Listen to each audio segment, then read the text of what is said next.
Welcome to the Slop Farm. Enjoy the video. In this video, I will show how to draw a lion mane. First, let's start with the basic structure. Begin by lightly sketching the lion's head and face. Then, draw a large, somewhat irregular circle or oval around the head. This initial shape will serve as the outer boundary for your mane, helping you establish its overall size and placement. Think about the lion's pose to guide this initial outline. Now, let's add some volume and give the mane a sense of movement.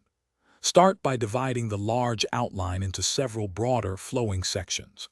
Use gentle, curved lines to indicate the general direction the fur will take, often radiating outwards from the head. Vary the length and thickness of these sections to create a more natural and dynamic appearance, avoiding a perfectly symmetrical look. Next, we'll focus on adding texture and detail to the fur. Within each larger section, begin drawing individual strands of fur using shorter, overlapping strokes. These strokes should follow the flow you established earlier.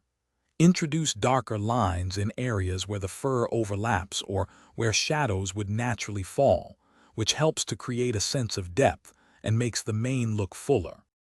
Finally, let's refine our drawing and add the finishing touches. Gently blend and soften any harsh lines to ensure the mane looks natural and cohesive. Consider adding subtle highlights to areas that would catch the light, enhancing the three-dimensional effect. Step back and review the overall shape and texture, making any final adjustments to achieve a powerful and realistic lion's mane. Thanks for watching. Consider subscribing if we helped you today.